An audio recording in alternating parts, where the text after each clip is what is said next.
স্বাগত Asian news আপডেটে। আপনাদের সাথে আছি আমি তাসনিমা রোকাইয়া। জানিয়ে দিব সর্বশেষ ঘটে যাওয়া প্রধান প্রধান খবরগুলো। ত্রয়োদশ জাতীয় সংসদ নির্বাচনে প্রার্থীদের মধ্যে আজ প্রতীক বরাদ্দ করবে নির্বাচন কমিশন। নিজ নিজ নির্বাচনী এলাকার রিটার্নিং কর্মকর্তার কার্যালয় থেকে প্রতীক বরাদ্দ নেবেন প্রার্থীরা।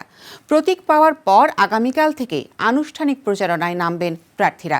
ভোট গ্রহণ শুরু হওয়ার 48 ঘণ্টা পূর্ব পর্যন্ত নির্বাচনী প্রচারণা করা যাবে। বিরতিহীনভাবে ভোট গ্রহণ অনুষ্ঠিত হবে 12 ফেব্রুয়ারি সকাল 7:30 থেকে চলবে বিকেল 4:30 পর্যন্ত। ব্যালট পেপারের মাধ্যমে স্বচ্ছ ব্যালট বক্সে ত্রয়োদশ জাতীয় সংসদ নির্বাচন ও গণভোটের ভোট গ্রহণ অনুষ্ঠিত হবে।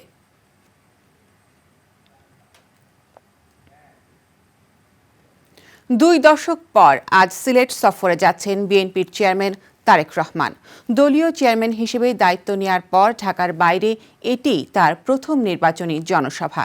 এই সফরকে কেন্দ্র করে ঐতিহ্য মেনে সিলেট থেকেই আসন্ন ত্রয়োদশ জাতীয় সংসদ নির্বাচনের আনুষ্ঠানিক প্রচারণা শুরু করতে যাচ্ছে বিএনপি।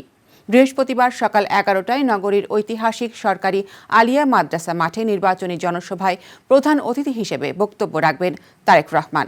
জনসভায় যোগ দেওয়ার আগে তিনি পুণ্যভূমি সিলেটের হযরত শাহজালাল রহমাতুল্লাহি আলাইহি ও হযরত শাহপরান রহমাতুল্লাহ আলাইহির মাজার জিয়ারত করবেন।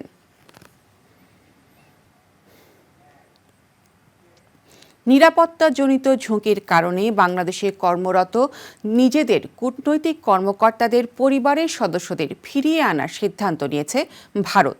মঙ্গলবার দেশটির কেন্দ্রীয় সরকার পর্যায়ে এই সিদ্ধান্ত নেওয়া হয়েছে বলে এক প্রতিবেদনে জানিয়েছে বার্তা সংস্থা পিটিআই। ভারতের কেন্দ্রীয় সরকারের পররাষ্ট্র মন্ত্রণালয়ের কর্মকর্তারা জানিয়েছেন, বাংলাদেশে দেশটির হাইকমিশন, সহকারী হাইকমিশন এবং এসবের সঙ্গে সংশ্লিষ্ট সব দপ্তর যথারীতি খোলা থাকবে এবং স্বাভাবিক কার্যক্রম অব্যাহত থাকবে।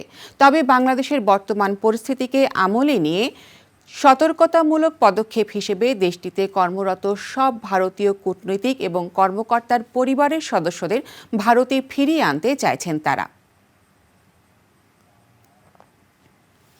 দর্শক, এই ছিল এশিয়ান নিউজ আপডেট। আমাদের পরের আয়োজন দেখার আমন্ত্রণ রইল। ধন্যবাদ সাথে থাকার জন্য।